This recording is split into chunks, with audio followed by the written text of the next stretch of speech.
Half the perennials in your yard right now are dying slowly because you refuse to touch them. The other half will die instantly the moment you do. And most gardeners have this exact list backwards.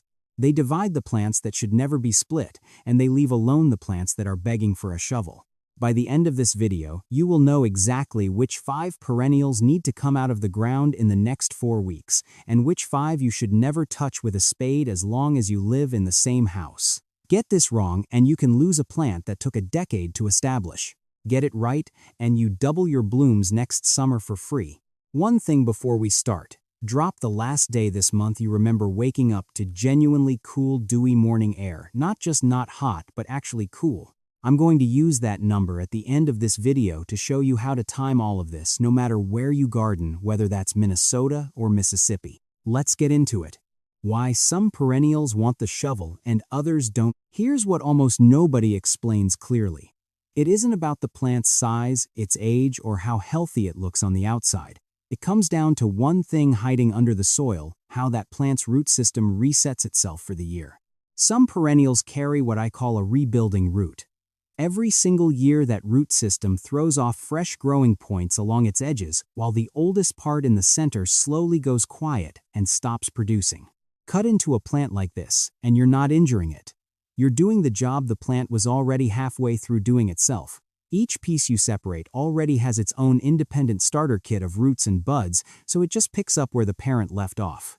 Other perennials carry what I call a single memory root. Instead of building outward from a busy crown, the plant invests everything into one continuous root thick, uninterrupted, sometimes running 2 or 3 feet straight down, sometimes turning into solid wood at the base. There is no natural seam. There is no place the plant is preparing to split. Cut into a root like that, and you're not helping it reset. You're removing its only water and food line with no backup system in place. This single distinction is the reason 2 experienced gardeners can give you completely opposite advice about the same plant and both sound confident. They're often talking about different root types without realizing it, or they're talking about the same plant at different ages in different soil in different climates. We're going to clear that up today plant by plant, and I'll flag exactly where climate changes the advice, because it does, and pretending it doesn't is how good plants end up dead. Late summer works for the rebuilding root plants because the ground is still warm enough to knit new roots fast, but the worst heat is usually starting to ease, so the transplant shock is shorter.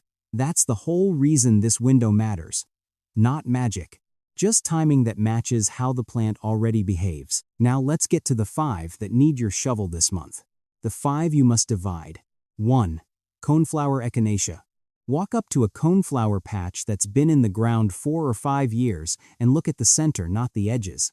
If the middle of the clump is thinner than it was 2 summers ago with shorter stems and fewer flowers than the outer ring, that's not a watering problem and it's not a soil problem. That's a plant that has simply run out of room to feed itself. Coneflower builds a crown that thickens every season. The outer buds get first access to light water and airflow. The inner buds get shaded out and starved. Left alone long enough, the center collapses into a bare patch, surrounded by a ring of still blooming stems, and the whole plant starts looking like a donut instead of a mound. Here's your process. Water the bed the evening before so the soil holds together and comes up cleanly, instead of crumbling apart mid-dig. Lift the whole clump with a garden fork working from a wide circle around the base rather than stabbing straight down near the crown. Once it's out, you'll usually be able to gently pull the clump into natural sections by hand, each with a fan of leaves attached and a healthy web of roots. Where it resists, use a clean, sharp knife rather than forcing it. Discard any woody, hollow, or rootless center chunk; it will not recover.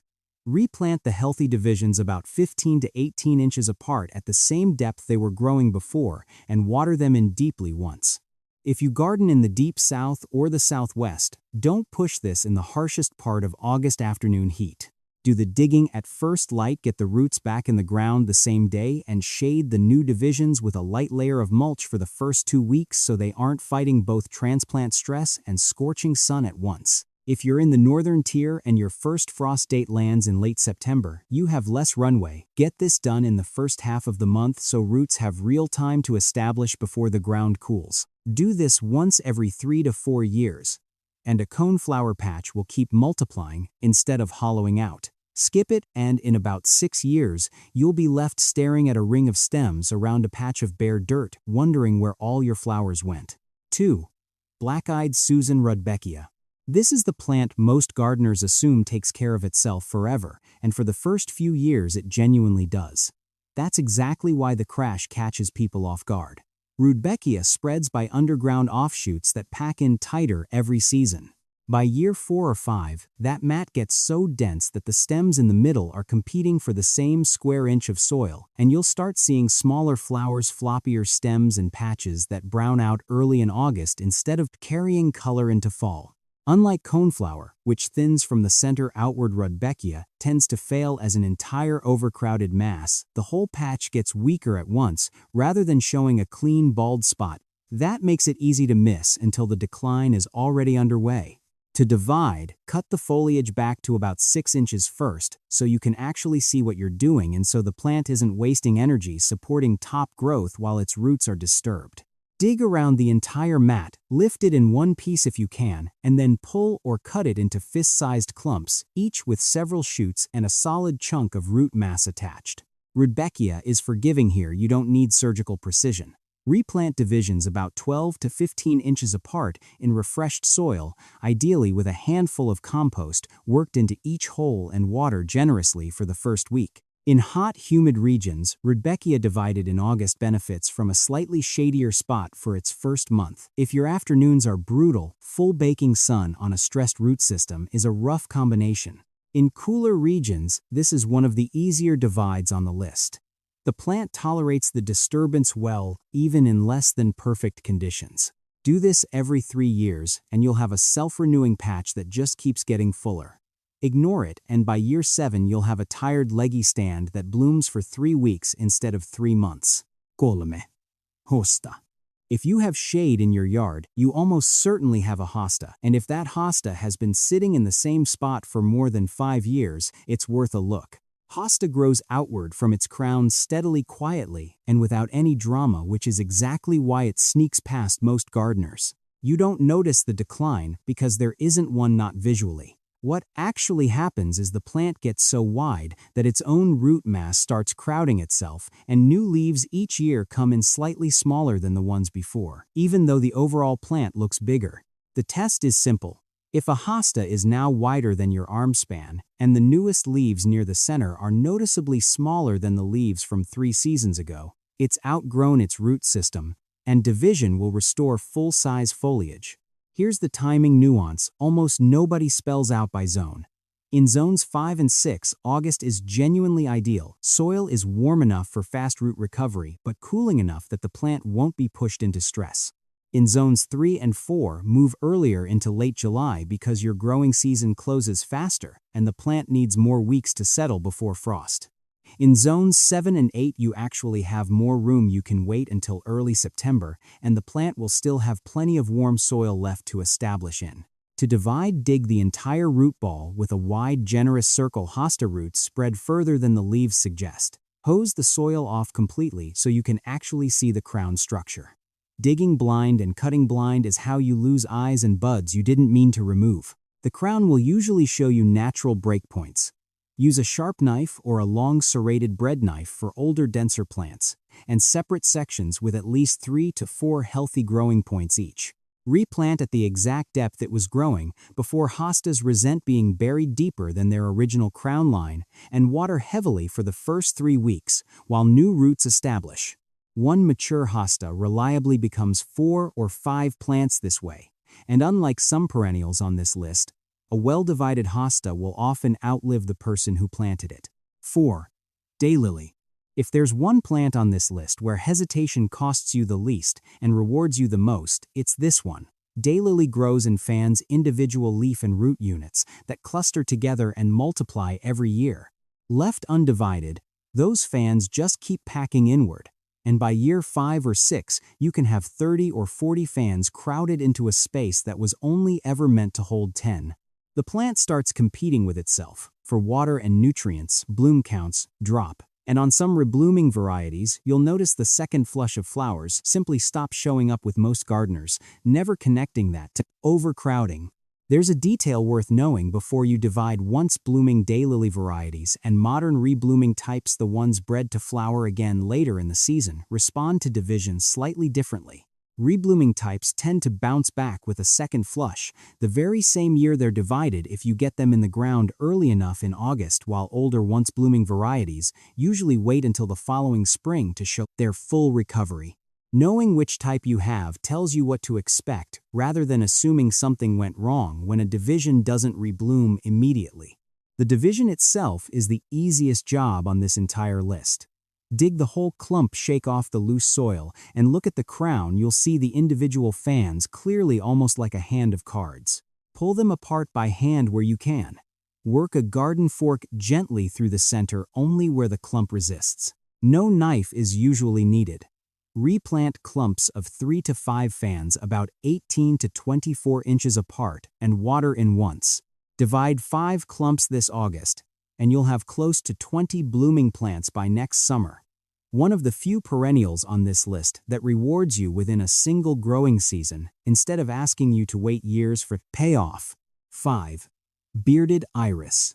Of everything on this list, this is the one where waiting isn't just a missed opportunity, it's a countdown. Bearded iris grows from a rhizome, a thick, fleshy root that sits partly exposed on top of the soil rather than buried beneath it. Each year that rhizome pushes new growth forward while the section behind it gradually goes dormant and eventually dies.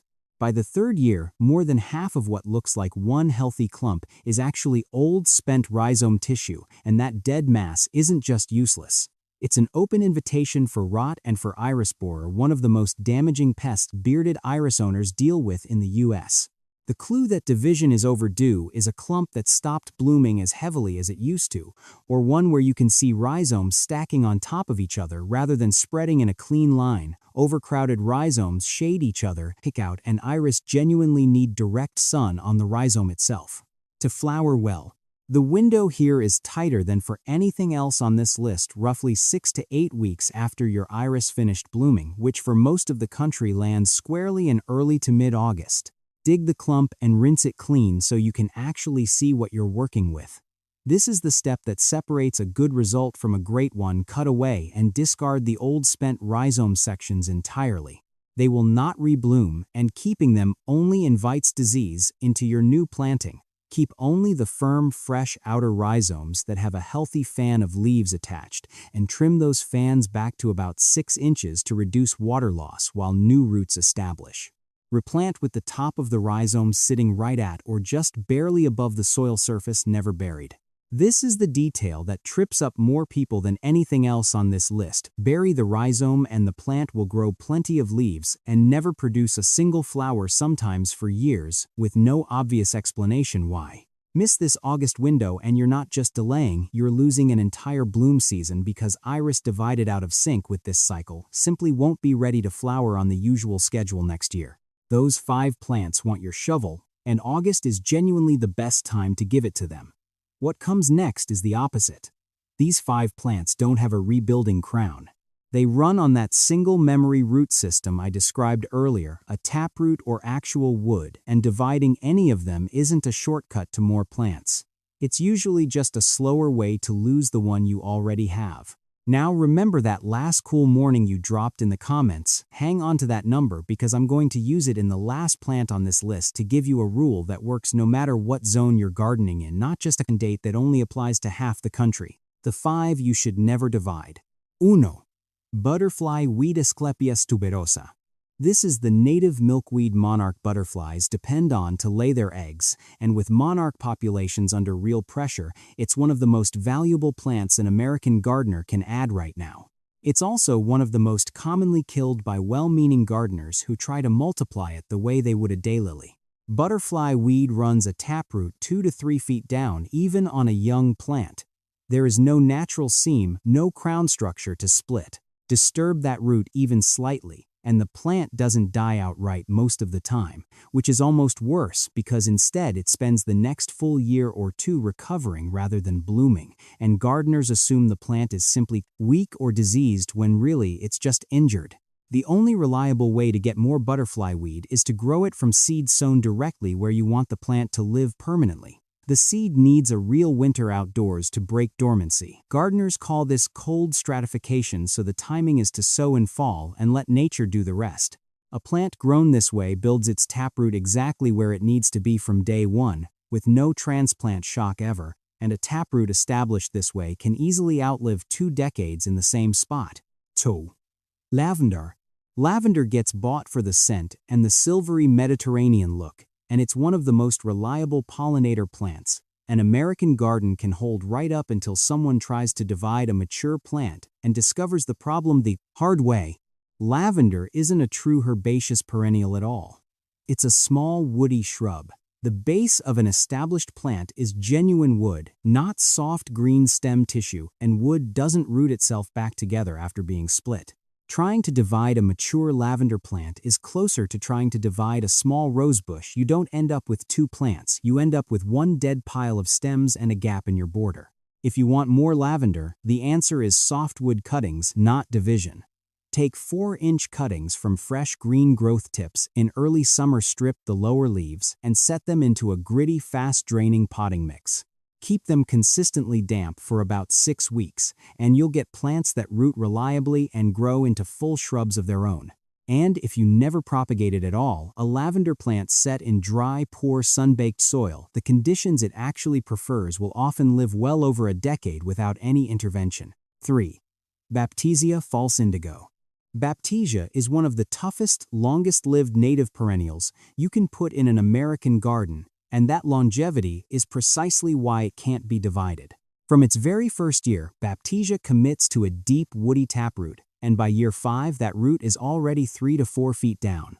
By year 10, it's deeper than almost anyone's shovel can reach.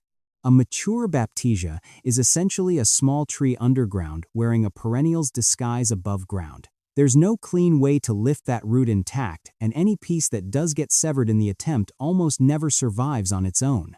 The result of trying is usually a dead or badly weakened parent plant, and nothing to show for the effort. This is simply a buy small and be patient plant. A Baptisia started in a 1-gallon pot will actually catch up to and often outgrow a 5-gallon transplant within a couple of seasons because smaller root systems establish with far less transplant shock. Give it full sun, get the placement right the first time since you won't be moving it later, and then leave it alone. Your only real job with this plant is choosing where it lives. 4. Peony. This is the plant gardeners disagree about more than anything else on this list, and both sides usually have a point, they're just talking past each other. Plenty of experienced gardeners will tell you peonies should never be touched once established. Plenty of others will tell you they've divided peonies successfully for years and handed off healthy plants to half their neighborhood. Both of those things are true, and here's why. Peonies absolutely can be divided successfully. Nurseries do it commercially every year, selling bare root divisions by the thousands. The plant isn't the problem. The failure rate comes almost entirely from one specific mistake: replanting depth. A peony's eyes, the pink growing buds on the crown, need to sit exactly 1 to 2 inches below the soil surface. Go deeper than that, even by a couple of extra inches, and the plant will often grow healthy foliage for years while producing few or no flowers at all, sometimes for a decade, with no obvious explanation to the gardener watching it. So the honest answer isn't never. It's that peony division carries a real specific, avoidable failure point, and most of the bad outcomes trace straight back to it. If you do choose to divide an established peony, do it in September once the foliage has died back, rather than in the heat of August, since peony roots specifically respond better to a cooler transplant window than most of the plants on the divide now side of this list. Dig generously around the root mass, and when you replant, measure the eye depth rather than eyeballing it. That single habit is the difference between a division that blooms again in 2 to 3 years and one that sits green and flowerless for a decade. If a peony is thriving exactly where it is, there's still no urgency to touch it. Some peonies genuinely do sit undisturbed for 50, 60, even 70 years and bloom reliably the entire time. But don't divide it, and you can't divide it are 2 very different claims, and only one of them is actually true. 5. Oriental poppy. Oriental poppy puts on one of the showiest blooms of late spring and then does something that alarms nearly every gardener who grows it by midsummer. The foliage collapses completely and the plant looks stone dead. This is normal summer dormancy, not death, but it's exactly the moment most gardeners panic and reach for a shovel thinking they need to rescue or relocate a dying plant.